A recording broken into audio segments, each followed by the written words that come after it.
నమస్తే అండి. మాకు మళ్ళీ 2 రోజుల నుంచి వర్షాలు పడుతున్నాయి. వాతావరణం చల్లబడుతుంది కాబట్టి మనం మేతతో పాటు ఆకుకూరలు ఇచ్చుకోవచ్చండి.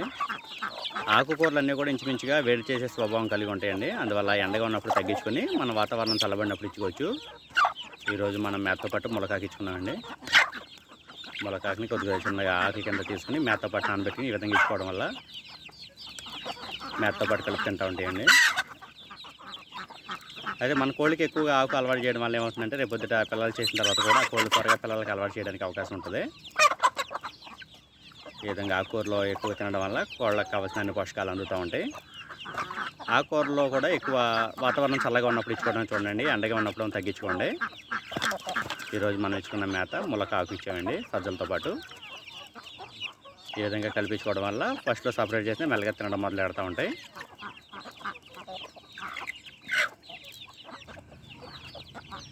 ఈ విధంగా తోటకూర, పాలకూర, మనం తినే ఆకుకూరలు అన్నీ కూడా ఇచ్చుకోవచ్చండి. అలాగే తెల్లగలిజేరు కూడా మేతతో పాటు కల్పించుకుంటూ ఉండొచ్చు. ఈ విధంగా ఇచ్చుకునేటప్పుడు తిప్పతీగ, నేల ఉసిరి, పిప్పింటాకు ఇచ్చుకునేటప్పుడు కొద్దిగా మోతాదు తగ్గించుకుని ఇచ్చుకుంటూ ఉండాలండి. అవి ఔషధ మొక్కలకు సంబంధించిన ఆకులు కాబట్టి ఎక్కువ తీసుకోవడం వల్ల వాళ్ళు వేరే రకంగా ఎఫెక్ట్ ఉంటుంది. మితిమీరినాతి ఏదైనా ప్రమాదమే. అందువల్ల అవి ఇచ్చుకునేటప్పుడు కొద్దిగా జాగ్రత్తగా తీసుకుని ఇచ్చుకోవాలి. ఈ ఆకుకూరలో ములకాకు ఇచ్చుకునేటప్పుడు కొద్దిగా మేతలో కలిపి ఇచ్చేసుకోవచ్చండి. ఇవి ఎక్కువగా తీసుకున్నా కానీ ఇబ్బంది ఉండదు. మనం ఔషధ మొక్కలకు సంబంధించి ఇచ్చేటప్పుడు బట్టి కొద్దిగా జాగ్రత్తలు తీసుకోవాలండి. ఎక్కువ పరిమాణంలో ఇచ్చుకోకూడదు. అవి వేరే రకంగా ప్రభావం చూపుతూ ఉంటాయి కాబట్టి కొద్ది మోతాదులో మాత్రం ఇచ్చుకుంటూ ఉండాలి. ములకాకు, తోటకూర, గోంగూర, పాలకూర ఇలాంటివి మనం మేతతో పాటు కలిపి ఇచ్చుకున్నా ఎక్కువ తిన్నా కానీ ఇబ్బంది ఉండదు.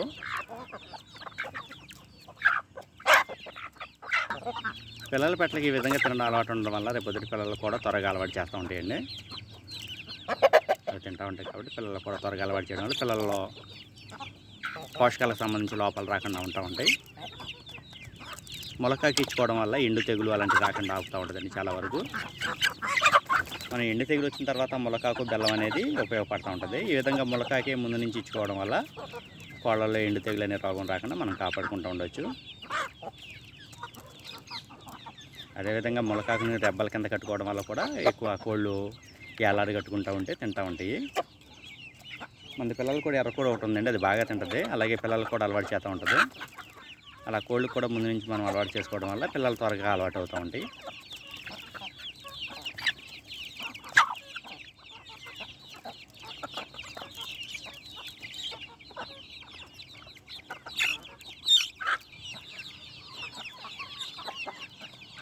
ఇలా పాత్రలో మేత పేసి పెట్టుకోవడం వల్ల ఏమవుతుందంటే ఒక్కసారిగా కోడి నోటి నిండా మేత తీసుకుని తింటాం అలవాటు అవుద్ది. ఇలా తినడం వల్ల ఏమవుతుందంటే మన మేతలు ఏమైనా కలిపించుకోవాలంటే త్వరగా ఇచ్చుకోవడానికి సులువుగా ఉంటుందండి. కోడి ఎక్కువ నోటి నిండా తీసుకుని తినడానికి ఇష్టపడుతూ ఉంటుంది కాబట్టి ఉన్న దాన్ని అంతా తీసుకుని తింటాం మొదలు పెడతా ఉంటుంది.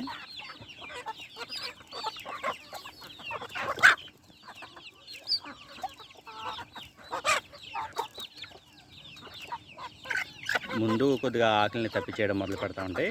అలా కంటిన్యూగా మనం ఏదో ఒక ఆకుకూరలో సంబంధించి మేతల్లో కల్పించుకోవడం వల్ల రెగ్యులర్గా అలవాటు అవుతూ ఉంటాయి. కలిపి తినేయడం మొదలు పెట్టేస్తూ ఉంటాయి. చేతిలో కొంచెం చాలా వరకు తింటుంది చూడండి. ఈ ఎర్రపెట్ట వచ్చింది కదండి, చాలా బాగా తింటుంది ఆకుల్ని. అదేవిధంగా పిల్లలకు కూడా బాగా అలవాటు చేస్తుంది.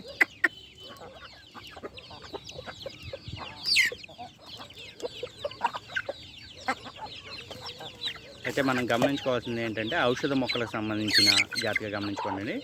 ఔషధ మొక్కలకు సంబంధించిన ఇచ్చేటప్పుడు మటుకు ఎక్కువ పరిమాణంలో ఇవ్వద్దండి, తక్కువగా 1-2 ఆకులే ఒక్కొక్క కోడికి అందే విధంగా చూసుకోవాలి. అలాంటప్పుడు మేతల్లో కలిపెట్టుకోవద్దండి, మీరు డైరెక్ట్గా వేసుకోండి. లేకపోతే కొద్దిగా గుజ్జులాగా పేస్ట్ లాగా ఆడుకుని అది మేతల్లో కలుపునిచ్చుకోండి.